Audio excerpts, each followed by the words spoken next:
Hey guys, Dimension Jump. Today I'm taking my top 5 favourite Dynasty Warriors type games. Now, with the only thing I know about the main Dynasty Warriors game series is that you basically beat up a bunch of guys and take keeps or something like that. I think that's how the main series goes down. I'm not 100% sure, but over the years, or over the last few years, the company or the guys that make the Dynasty Warriors games have also made other games that are based on, that have the whole Dynasty Warriors format in mind. So for today's video, I'll be going over some of my favourite games that are based on the Dynasty Warriors type games. That's basically what I'm trying to say. But they are based on the games that they are kind of based on. You'll know more about it when I get into the video. So to start off with, it's number 5. It's Hyrule Warriors Age of Calamity. Now, what I like about Age of Calamity is that it's set within the Breath of the Wild lore, in a sense. I think Nintendo has said it's canon, but some people are like, but from what I've heard from the fans, it's kind of like half and half from what I've heard from fans, whether it's canon or not. And I'm kind of half and half with this. There are some parts that I think, okay, could be canon, some other parts that might not be canon, but I do enjoy the whole structure of this game, and I do like the whole fighting different enemies and stuff like that, and I do enjoy the whole story. I do like the whole story thing. The time travel mechanic is okay. I do enjoy both past and future champions kind of coming together and fighting a particular blight on the divine beast, and then later helping out both Link and Zelda to fight off Calamity Ganon.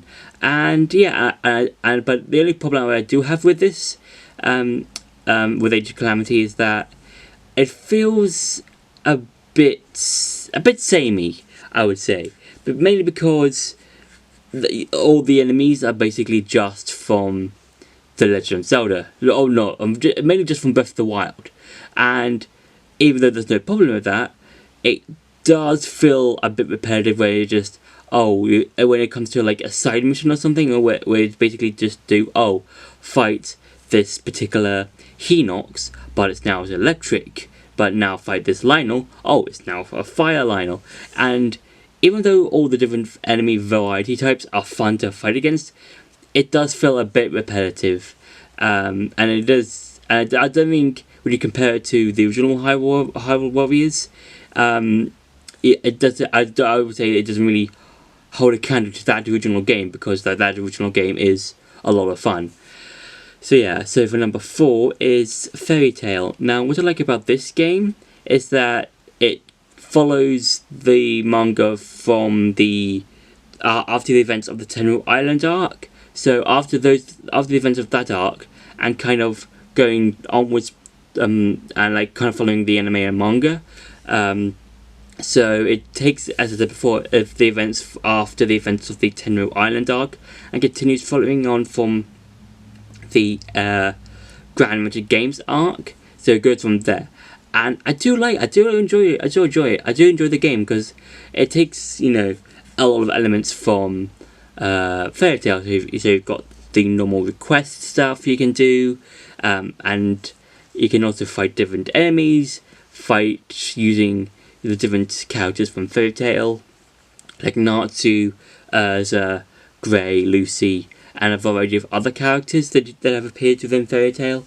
And I do like the whole guild rank thing, in terms of when you first start the game, you're basically the lowest guild in the game, and then after you're doing a couple of requests, you get more recognition, and you level up in terms of the ranks, and the more requests you do, the higher your rank guild will be. And I do think that's very fun and enjoyable, and sort of like a way of just playing the game and experiencing your way through Fairytale, and I think it's a really fun, enjoyable game. And I do like the whole different team matchup things. Like if you're going against a particular enemy, what kind of skill or ability you might have on your party to beat a particular enemy that you might be in your way and stuff like that. And it's a real fun time, and I do enjoy all of the upgrade stuff you can do in your guilds, and just I think it's just really enjoyable.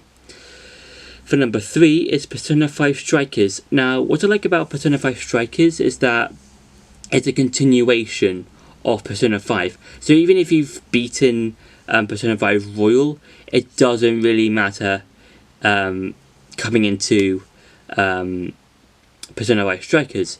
Mainly because the only knowledge you will need from Persona 5 Royal are the events from Christmas until the end of the game. And you can only exclude the third semester. That doesn't really count, because in Persona 5 Strikers, the whole Persona 5 Royal third semester bit is non-canon, basically. So there's no reference to Dr. Maruki, Kasumi, just any of that, so you don't really need to worry about that. But what I do like about Persona 5 Strikers is that it's basically just fighting again with the Phantom Thieves, but instead of doing the whole RPG type element thing, you can just fight a barrage of enemies and just switch between the characters. And I do really enjoy the story. It's like basically a continuation of Persona 5, but it's more condensed, because it's more like it takes place over the course of the summer, which in Persona 5's case, it's I think over the course of a month. And I do like how the game takes you from different place to different place. So I think it begins out in Shibuya, and then it takes you to Kyoto, Sendai, and several other places around Japan.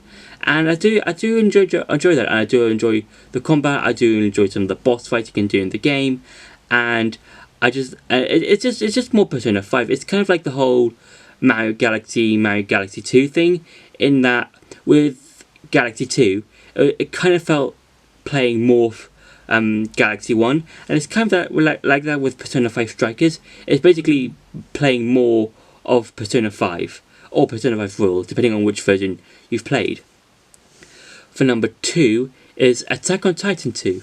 Now, what I like about this game is that even though it's like even though it's a sequel of Attack on Titan, The Wings of Freedom, I believe, it basically does the first 2 seasons of the game, or of the anime and manga, but it takes it from your perspective, basically. So basically, what I mean by that is that the game, you get your own customizable character, and you play through the game through the eyes of that character, and that's really enjoyable, because then that means you can interact with the other characters in the game. So like Eren, Mikasa, Armin, Reiner, Bertolt, Krista, Ymir, and a bunch of other characters, and that's really fun. And I do enjoy just zipping across wherever the game takes you, whether it's in Trost or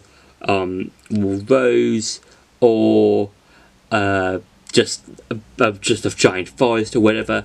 And I do enjoy just fighting titans and capturing them to help get better equipment and stuff like that, and getting just a new equipment and just interacting with all these characters. And it's a really fun thing to do, and I do also enjoy Final Battle, which is fun as well, which is basically the whole of Season 3. So yeah, that's really fun, and I do enjoy it.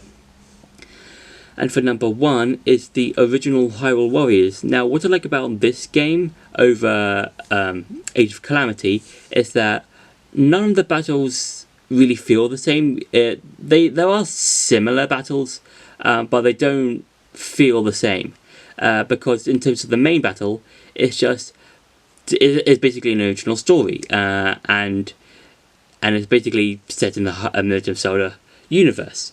And I do like how you can get different weapons and stuff for your characters, and I do like the whole character roster stuff, because with Age of Calamity, it was just the characters that appeared in Age of Calamity. Whereas with the original Hyrule Warriors, it was you had Link, Zelda, Impa, the basic characters you would normally see in the Legend of Zelda series.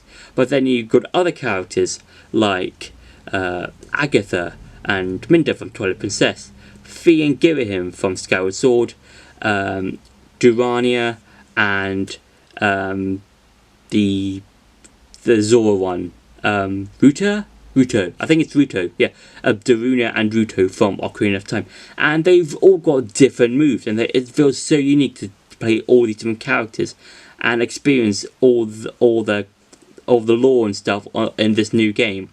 And I do like all of the DLC maps, like the Hyrule map, the Twilight Princess map, and a variety of other maps that are based on the Legend of Zelda series and how they work within the game, and using the concepts from those games and putting this into this game. And it's really enjoyable and it's really fun. And I think, I think it's a whole lot better than Age of Calamity. Even though Age of Calamity is fun, I do enjoy a lot of other stuff in Hyrule Warriors, because you can fight not only like basic enemies but also older bosses from the original Zelda games, like Manhandler, as well as various other bosses from the other games, like the Helmut King from The Wind Waker, as well as Phantom Ganon, the Imprisoned from Skyward Sword, and a variety of other bosses. And I think that's really fun and it's really enjoyable and it's a really cool game. So that's been my top 5 favourite Dynasty Warriors type games. I hope you enjoyed this video. Don't forget to like, share and subscribe, and I'll see you in the next video.